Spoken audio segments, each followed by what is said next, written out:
मेरी सहेली बांझ थी। उसके पति के पास पैसों की कोई कमी नहीं थी, लेकिन भगवान ने उन्हें बच्चे का सुख बिल्कुल भी नहीं दिया था। वह एक बच्चा चाहते थे। लाख कोशिशों के बाद भी उन्हें यह खुशी कभी नसीब नहीं हुई थी। मेरी सहेली और मैं, हम दोनों ही बचपन की पक्की वाली सहेलियां थी। अक्सर मैं उसके घर पर आया जाया करती थी। हालांकि मेरी शादी अभी बिल्कुल भी नहीं हुई थी। मैं एक कुंवारी लड़की थी।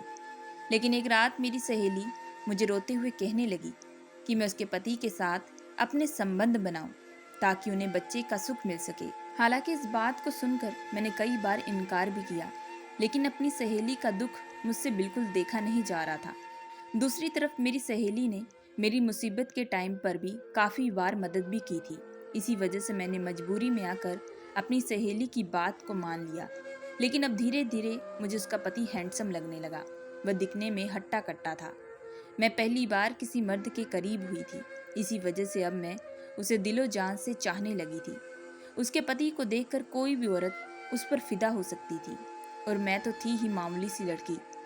जब भी उसका पति मेरे सामने आता तो उसकी खूबसूरती को देखकर मैं फिदा हो जाती। मेरी सहेली ने मुझे इस काम के पूरे 5 लाख रुपए दिए थे। मैं इतनी बड़ी रकम इनकार बिल्कुल ना कर पाई, क्योंकि मैं एक गरीब परिवार से थी।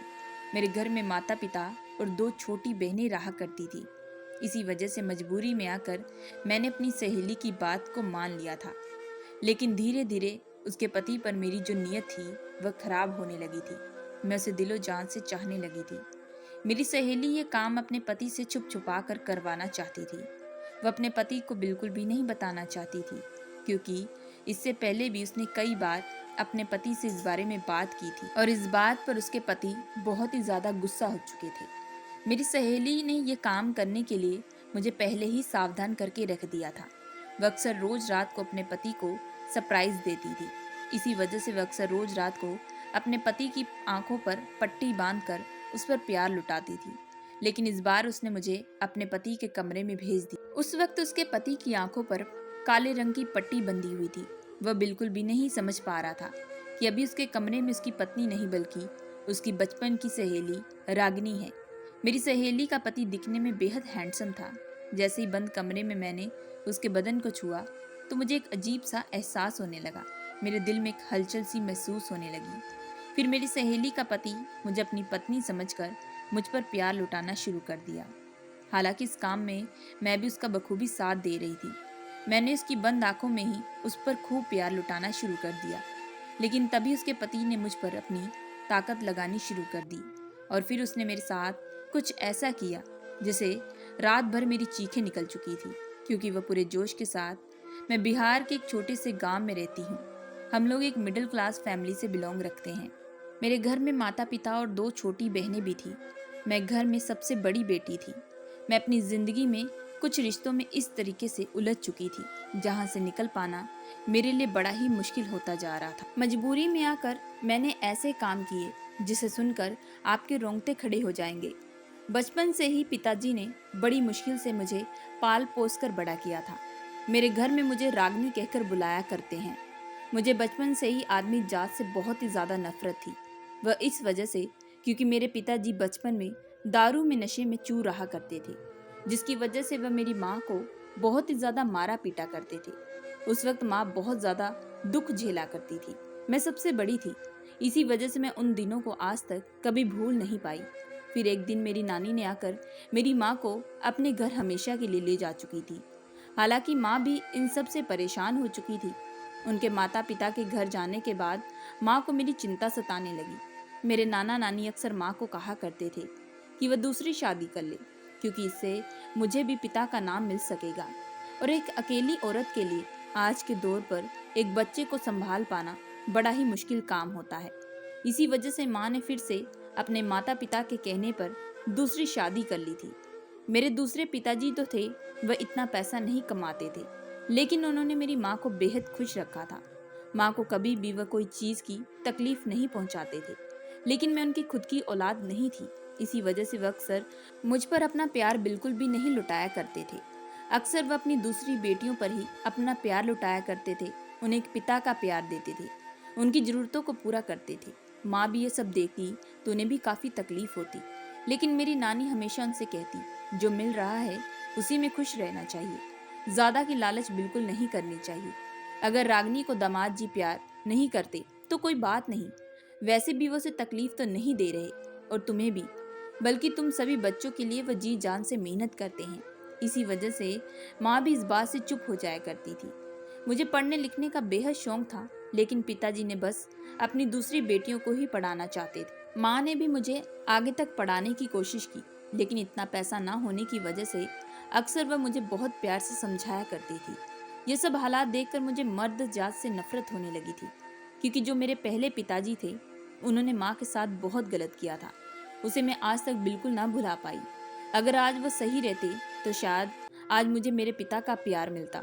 लेकिन इन सब मामलों में मेरी कोई गलती भी नहीं थी, लेकिन सिर्फ सजा मुझे ही मिली थी। उस वक्त मेरी उम्र सिर्फ 6 साल की थी, और 6 साल की बच्ची के दिमाग पर क्या बीतेगी ये मेरे पिताजी ने एक बार भी नहीं सोचा था। उन्होंने नशे की वजह से अपनी पूरी जिंदगी ही खराब कर ली। मैंने बड़ी मुश्किल से अपनी 10वीं की कक्षा कंप्लीट की थी। उन दिनों स्कूल में मेरी एक बहुत अच्छी लड़की के साथ दोस्ती बन चुकी थी, जिसका नाम मधु था। 10वीं की कक्षा कंप्लीट करने के बाद मैंने स्कूल जाना छोड़ दिया था। यह बात मधु को पता चली तो उसे काफ़ी तकलीफ हुई। मैं मधु के अक्सर घर जाया करती थी। उसके पिता के पास पैसों की कमी नहीं थी। वह मधु से बेहद प्यार करते थे। जब भी वह स्कूल से लेने के लिए आते तो बाप बेटी का प्यार देखकर मेरी आंखों से आंसू निकलने लगते। मेरी दोस्ती जो थी वो बहुत अच्छी थी। मधु हमारे मोहल्ले से कुछ दूरी में रहा करती थी। वहां पर उसको बहुत बड़ा घर था। वह अपने माता पिता की इकलौती बेटी थी। स्कूल खत्म होने के बाद मैं मधु के घर जाया करती थी। मधु को भी मेरे घर के हालातों के बारे में सब कुछ मालूम था। अक्सर हम दोनों त्योहार पर एक दूसरे के घर पर आया जाया करते थे। उन दिनों मेरे पिताजी सब बच्चों के लिए कपड़े खरीद कर लेकर आते थे, सिवाय मेरे लिए। ये देखकर मुझे काफ़ी दुख भी लगता था। जब भी मैं माँ को ये सब कहती तो माँ हमेशा इन सब बातों पर पर्दा डाल देती। वह कहती तुम्हारे पिताजी के पास इतने पैसे बिल्कुल भी नहीं थे। बड़ी मुश्किल से उन्होंने दोनों छोटी बेटियों के लिए ही कपड़े खरीदे हैं। तुम बिल्कुल भी चिंता मत करो, मैं तुम्हारे लिए अगले साल नए कपड़े खरीद दूंगी। मैं जानती थी माँ सारी हकीकत अच्छे से जानती है। वह मुझसे झूठ बोल रही। जब भी मैं मधु के घर पर त्योहार पर जाती थी तो मधु मेरे कपड़े देखकर बहुत ही ज़्यादा गुस्सा होने लगती थी। वह तुरंत मुझे अपनी नई नई ड्रेस पहनने के लिए दे देती। मैं मधु को इनकार करती थी, लेकिन मधु मुझसे बेइंतहा प्यार करती थी। मधु और मेरी काफ़ी अच्छी दोस्ती बन चुकी थी। मधु के पिता का भी स्वभाव मेरे प्रति काफ़ी अच्छा था, लेकिन धीरे धीरे हमारी उम्र बढ़ने लगी। तब मधु ने 12वीं की कक्षा अपनी कंप्लीट कर ली थी, तो उसके पिता ने उसकी शादी बड़ी ही धूमधाम के साथ रिहान नाम के एक लड़के के साथ पक्की कर दी थी। मैं भी उस शादी में मौजूद थी। मधु की शादी के बाद दूसरी तरफ मेरे ऊपर एक पहाड़ टूट पड़ा था, और वह इस वजह से जो मेरे पिताजी थे, धीरे धीरे उनकी तबीयत खराब होनी शुरू हो चुकी थी। अब घर चलना बड़ा ही मुश्किल होता जा रहा था। उन दौरान मधु ने मेरी काफ़ी मदद भी की थी। उसने मेरे घर का खर्चा चलाने के लिए मुझे कई बार पैसे भी दिए थे। हालांकि मैंने इनकार भी किया, लेकिन मधु हमेशा मुझे अपनी कसम देकर वह पैसे दे देती। काफ़ी शर्म भी आती थी मुझे उस वक्त उससे पैसे लेकर। इसी वजह से मैंने माँ को बोलकर नौकरी के लिए सोच लिया था। अब मैं रोज़ नौकरी की तलाश में घर से बाहर निकल जाती। हालांकि मुझे कोई नौकरी नहीं दे रहा था, क्योंकि मैं सिर्फ 10वीं की कक्षा कंप्लीट की थी, और 10वीं के बेस पर आज के दौरान पर कोई भी नौकरी बिल्कुल भी नहीं मिलती। नौकरी के लिए बड़ी बड़ी डिग्रियों की ज़रूरत पड़ती है, जो कि मेरे पास बिल्कुल भी मौजूद नहीं थी। उस वक्त मेरी आंखों से बहुत आंसू आ रहे थे कि काश मैं ज़्यादा पढ़ लेती तो मुझे एक अच्छी नौकरी मिल जाती। अब मैं धीरे धीरे मधु से बात करना छोड़ दी थी, क्योंकि मधु की भी नई नई शादी हुई थी। आखिर मैं कब तक उसे अपनी ही परेशानियों में शामिल रखती। उसके पति का ट्रांसफ़र हुआ था और वह दूसरे शहर शिफ्ट हो चुकी थी। अक्सर हम दोनों ही फ़ोन पर एक दूसरे के साथ बात कर लिया करते थे, लेकिन धीरे धीरे वह बात होनी भी बंद हो चुकी थी। मैं अपनी परेशानियों में बहुत ज़्यादा बिजी हो चुकी थी। इधर मैं भी बहुत ज़्यादा परेशान हो रही थी। मैं कुछ महीने कपड़ों की दुकान पर काम करती, जिससे घर का गुजारा बड़ा मुश्किल से चल पाता। धीरे धीरे मेरी माँ की तबीयत भी बहुत ज़्यादा खराब होनी शुरू हो चुकी थी। उन्हें पिताजी की काफ़ी चिंता रहती थी। वह पिताजी से बेइंतहा प्यार करती थी।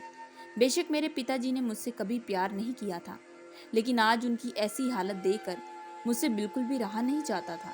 वह जैसे भी थे, उन्होंने आज तक कभी भी मुझ पर हाथ नहीं उठाया था। और ना ही मेरी माँ पर। अब मैं दिन में काम करती और रात को कॉल सेंटर में काम करना शुरू कर दी थी। मैं 2 टाइम करती थी ताकि थोड़े पैसे बन सके, लेकिन इससे जो मेरी हालत थी वह बहुत ही ज़्यादा खराब होनी शुरू हो चुकी थी। ज़्यादा कामकाज करने की वजह से मैं धीरे धीरे कमज़ोर होनी शुरू हो चुकी थी। अब इसी तरीके से वक्त जो था वह बड़ी तेज़ी से बीत रहा था। अब मुझे पूरा 1 साल बीत चुका था, लेकिन इन 1 सालों में मैंने अपनी ज़िंदगी में काफ़ी उतार चढ़ाव देख लिए थे। कई कई दिनों तक हमारे घर पर खाना नहीं बनता था, क्योंकि मेरी सैलरी आने में महीना भी बाकी रहता था और जो भी पहले पैसे पड़े रहते थे वह सारे के सारे खर्च हो जाते थे। उन दिनों पिताजी की भी तबीयत बहुत ज़्यादा खराब रहती थी। ज़्यादातर ज़्यादा पैसा पिताजी की दवाइयों पर चला जाता था। मेरे पिताजी भी ये सब देख पा रहे थे। उनके लिए भी जी जान से मैं मेहनत लगाकर काम करती हूँ। इसी वजह से धीरे धीरे उनका जो मेरे प्रति व्यवहार था वह बदलता जा रहा था। वह अक्सर रोज रात को मुझे आवाज़ दिया करते थे और अपने पास बिठाया करते थे और बड़े ही प्यार से मेरे सर पर अपना हाथ फेरते थे। लेकिन वह मुझे कुछ बोल नहीं पाते थे, लेकिन मैं उन्हें देखकर अच्छे से समझ पा रही थी। उन्हें ये समझ में आ चुका था कि उन्होंने जो बचपन से लेकर आज तक मेरे साथ जो किया है वह बहुत ही ज़्यादा गलत था। बेशक मैं उनकी खुद की औलाद नहीं थी, लेकिन उन्हें मेरे साथ ऐसा बिल्कुल भी नहीं करना चाहिए था। लेकिन जो होता है कहते हैं अच्छे के लिए होता है। भगवान जो करता है हमारे अच्छे के लिए ही करता है। यही सोचकर मैं अपनी ज़िंदगी की शुरुआत करनी शुरू कर दी थी। पिता की तरफ से थोड़ा सा प्यार पाकर मैं बेहद खुश हो चुकी थी। अब मैं जी जान से मेहनत लगाकर काम करने लगी। मैं किसी भी हालत में अपने पिता को ठीक करना चाहती थी। पहली बार जिंदगी में मुझे अपने पिता का प्यार मिला था। उसे मैं खोना नहीं चाहती थी। इसी वजह से मैं दिन रात मेहनत करने लगी। अब इसी तरीके से फिर 4 महीने बीत चुके थे, लेकिन इन 4 महीनों में मेरे साथ बहुत कुछ बदल चुका था। तभी एक दिन अचानक मुझे मेरी सहेली मधु की कॉल आई। इतने महीनों के बाद मधु की कॉल देकर मैं बेहद खुश हो चुकी थी। मधु कहने लगी कि मैं जल्द ही वापस आने वाली हूँ। ये सुनते ही मेरी खुशी का कोई ठिकाना नहीं था। दूसरे दिन मैं इंतजार कर रही थी। मधु जैसे ही घर आई, उसे देखकर मैं खुशी से झूम उठी।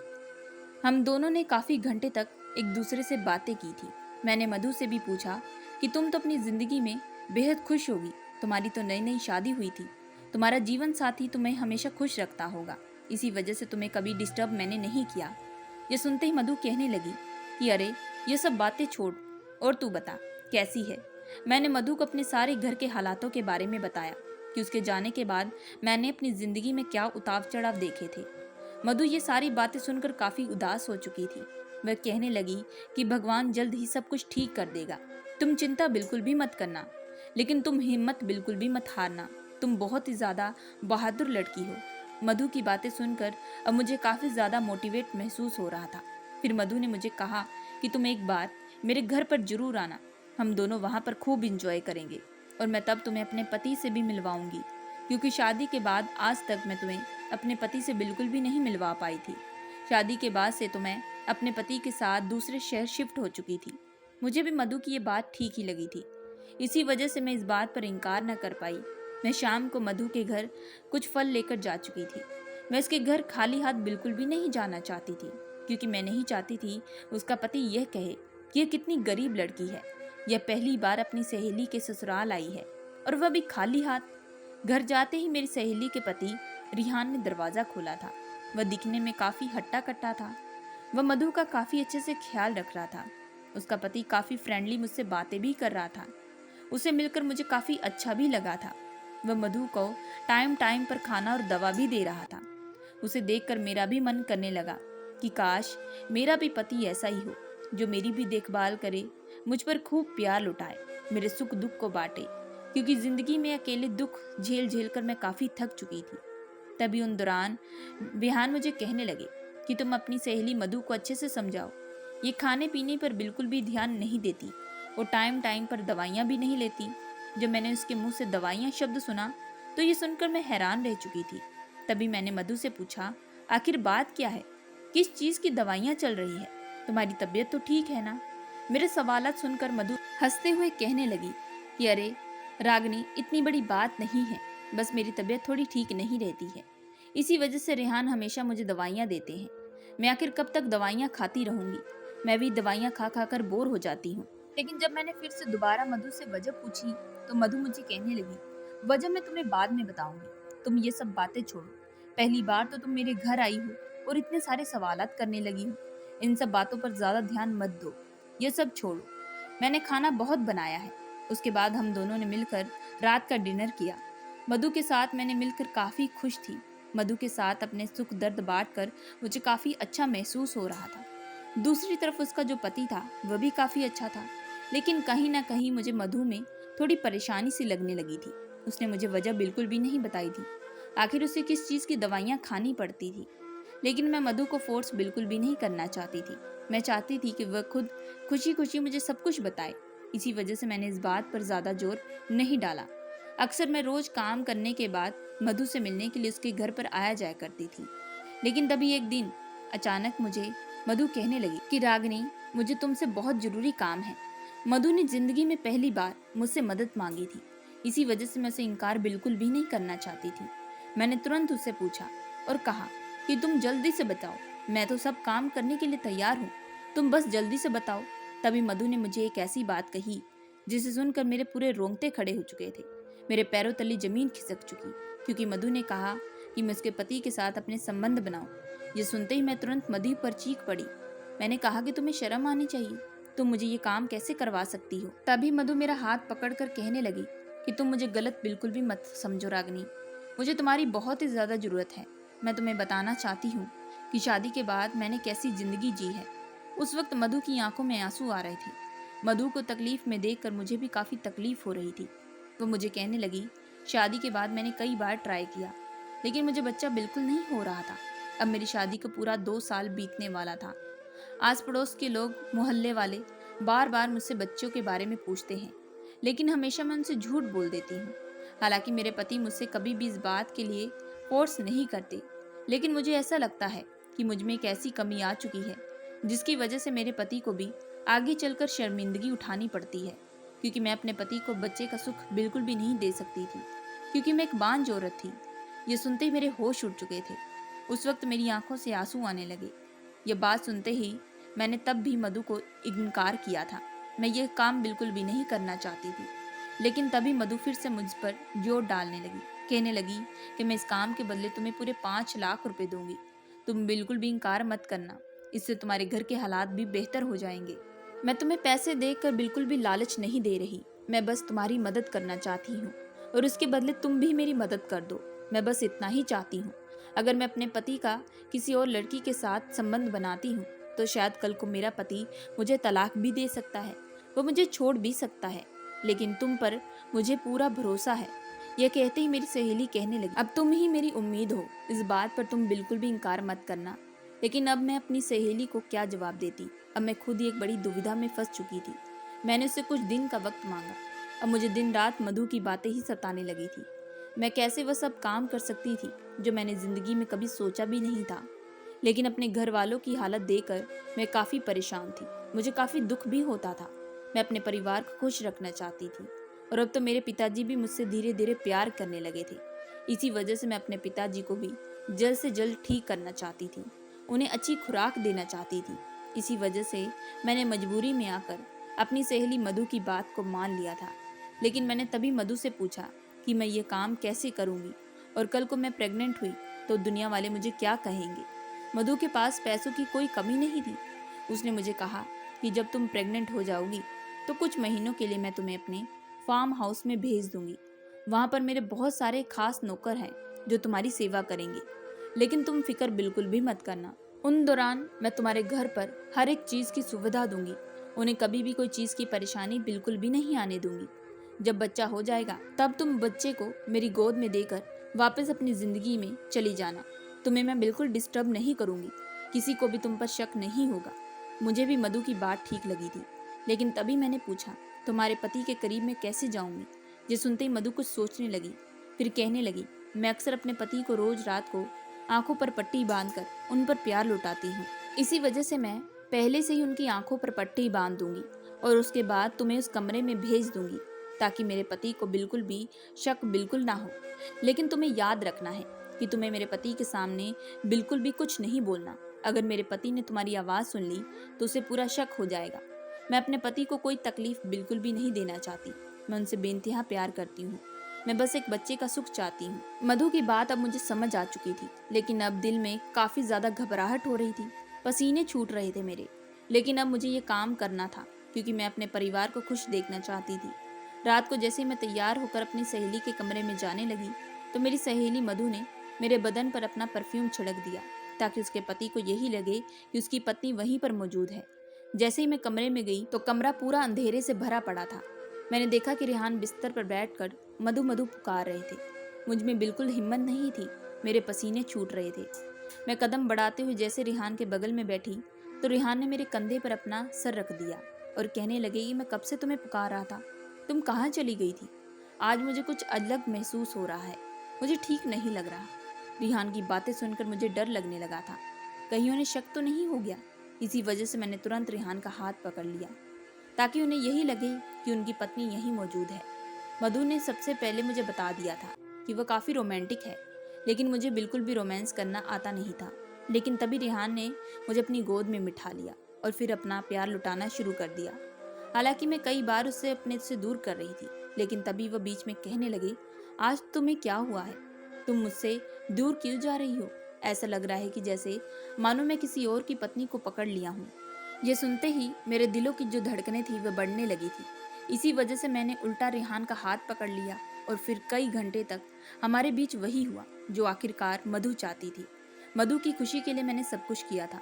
अब मैं दिन में भी मधु के घर पर जाया करती थी, और जब रिहान वहीं पर बैठे रहते तो वह अक्सर मुझे गहरी निगाहों से देखने लगते। मुझे कई बार यही लगता कि उन्हें मुझ पर शक हो चुका है, उन्हें सच्चाई का पता चल चुका है।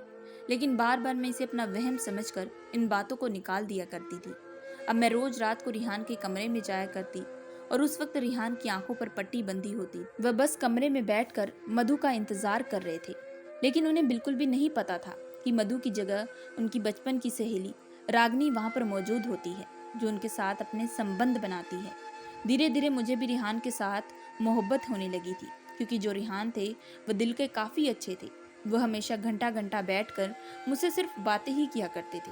हालांकि उनकी बातों के दौरान मैं उन्हें कुछ बोल नहीं पाती थी, क्योंकि उनके मुंह से हर वक्त यही निकलता कि मधु तुम बिल्कुल भी चिंता मत करना।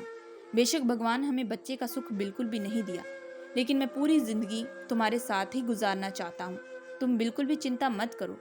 रिहान के मुंह से इस वक्त यह शब्द सुनकर मुझे काफ़ी अच्छा भी लगता था कि वह मधु से बेइंतहा मोहब्बत करते हैं। लेकिन दूसरी तरफ मुझे रिहान से मोहब्बत हो चुकी थी। इसी वजह से मैं जल्द से जल्द इन सब से निकलना चाहती थी।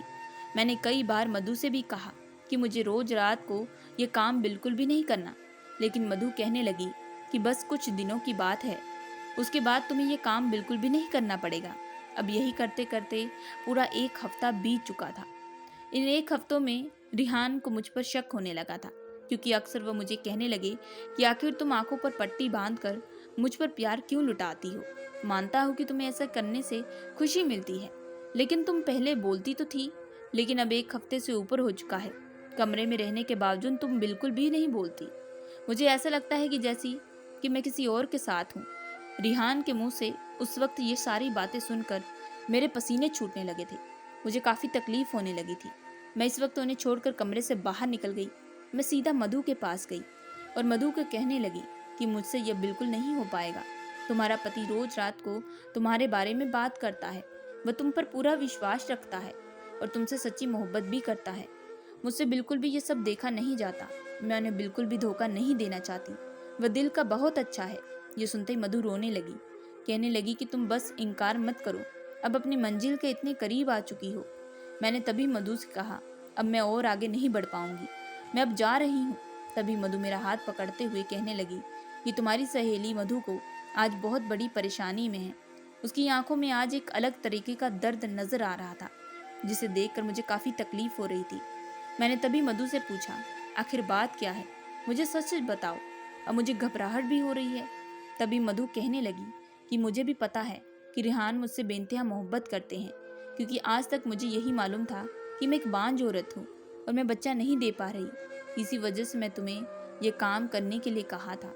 लेकिन मुझे हाल फिलहाल कुछ दिनों के अंदर यह पता चला कि मुझे कैंसर हुआ है और मैं तीसरी स्टेज पर हूँ और जल्द ही मेरी मौत भी होने वाली है। लेकिन मेरे पति रिहान ने मुझे ये सब इसलिए छुपा कर रखा था ताकि मुझे कोई भी दुख ना हो। वो वाकई मुझसे बेइंतहा प्यार करते हैं। ये सुनते ही मेरी आंखों से आंसू आने लगे थे। मैंने कहा कि ये कैसे हो सकता है? तुम्हारा अच्छे से डॉक्टर से इलाज भी करवाया जाएगा। तुम बिल्कुल भी चिंता मत करो, तुम जल्द ही ठीक हो जाओगी। ये सुनते ही मधु कहने लगी, मैं तुमसे पहले ही काफ़ी डॉक्टरों से चेकअप करवा चुकी हूँ, लेकिन सबका एक ही कहना है और यह बात मेरे पति को बहुत पहले से मालूम थी। इसी वजह से वह मुझे झूठ बोलकर दवाइयाँ खिलाया करते थे। मधु की बातें सुनकर मैंने कहा कि आखिर तुमने क्यों मुझे अपने पति के करीब किया? जब तुमको ये सब मालूम हो चुका था तब तुम मुझे दूर कर सकती थी। मेरी बात सुनते ही कहने लगी, तब तक बहुत देरी हो चुकी थी। मुझे अगर पहले पता होता तो मैं कभी तुम्हें काम कहती ना, लेकिन उसके बाद मैंने इसी वजह से तुम्हें बिल्कुल भी नहीं रोका, क्योंकि मैं खुद चाहती थी कि तुम मेरे पति के करीब जाओ। मेरे जाने के बाद मेरे पति को कभी भी मेरी कमी बिल्कुल भी महसूस ना हो। मैं अपने पति को हमेशा खुश देखना चाहती हूँ। ये बात मैं अच्छे से जानती हूँ कि मेरे पति मुझसे बेइंतहा मोहब्बत करते हैं। दूसरी तरफ मैं तुमसे भी मोहब्बत करती हूँ। तुम्हारे परिवार को जो तकलीफ है वह भी दूर करना चाहती हूँ। इसी वजह से मैंने सोचा कि तुम दोनों एक दूसरे से शादी कर लो, ताकि एक साथ खुशी खुशी अपनी ज़िंदगी बिताओ। मैं विहान को कभी भी दूसरी औरत के साथ बिल्कुल भी नहीं देख सकती। इसी वजह से तुम अगर उसके साथ रहोगी तो मुझे कभी भी तकलीफ बिल्कुल भी नहीं होगी। उस वक्त मेरी आत्मा को भी सुकून मिलेगा। ये कहते ही हम दोनों सहेलियाँ उस वक्त खूब रोने लगी थी, लेकिन तभी विहान भी कमरे में आकर खड़े हो चुके थे। हम दोनों को देखकर हैरान रह गए। विहान कहने लगी कि मधु, तुमने मुझे इतना बड़ा धोखा दिया, अपनी सहेली को मेरे कमरे में भेज दिया। मुझे रोज शक होता था कि आखिर कुछ तो माजरा है, लेकिन मैं कभी भी सोच भी नहीं सकता था कि तुम ये सब कर सकती हो। ये सुनते ही मधु भी कहने लगी, आपने मुझसे क्यों छुपाया? कि आप मुझे पहले बता देते कि मुझे कैंसर हुआ है। ये सुनते ही रिहान ने गर्दन झुका ली। उनकी आंखों में आंसू आ रहे थे। कहने लगे कि मैं तुमसे बेहद प्यार करता हूँ। अब हम तीनों की जिंदगियां पूरे तरीके से उलझ चुकी थी। उस वक्त ऐसा माहौल बन चुका था जिसे लफ्जों में बयां बिल्कुल भी मैं नहीं कर सकती। तभी मधु ने विहान से कहा कि मेरे जाने के बाद आप रागिनी से शादी करना और उसका जिंदगी भर साथ देना। अब इस बात पर रिहान भी बिल्कुल इनकार नहीं कर पाए थे, क्योंकि वह भी जान चुके थे कि मेरे और उनके संबंध काफी पहले से ही चल रहे थे। लेकिन मैंने तभी कहा कि मैं कभी हार नहीं मानूंगी। इसी वजह से हमने मधु का अच्छे से अच्छे डॉक्टर से इलाज भी करवाना शुरू किया था। लेकिन धीरे धीरे मधु की जो तबीयत थी वो और भी ज़्यादा खराब होनी शुरू हो चुकी थी। दूसरी तरफ जो रिहान था वह मेरे माता पिता का अच्छे से बखूबी से ध्यान रखते, वह दिल के काफ़ी अच्छे थे। फिर आखिरकार 3 महीने के बाद मधु की कैंसर की वजह से मौत हो चुकी थी। मधु ने जाने से पहले अपने माता पिता को भी कह दिया था कि वह रागिनी की शादी मेरे पति से करवा दे और इसी से ही उसकी आत्मा को शांति मिलेगी। मधु के जाने के बाद 1 हफ्ते के अंदर मेरी और रिहान की शादी हो चुकी थी। हालांकि हमें फिर से अपने रिश्ते को बढ़ाने में कुछ महीने और लगे थे, क्योंकि हम दोनों ही मधु को बिल्कुल भी नहीं भूल पाए थे। धीरे धीरे वक्त के साथ साथ अब मेरे परिवार की हर जरूरतों को वह पूरा किया करते थे। धीरे धीरे मेरे पिताजी भी अब ठीक होने लगे थे। सो दोस्तों, कहते हैं ना, जो किस्मत में लिखा होता है वही मिलता है। जो भगवान करता है हमारे अच्छे के लिए करता है। मैं आशा करती हूँ कि आप लोगों को ये कहानी पसंद आई होगी।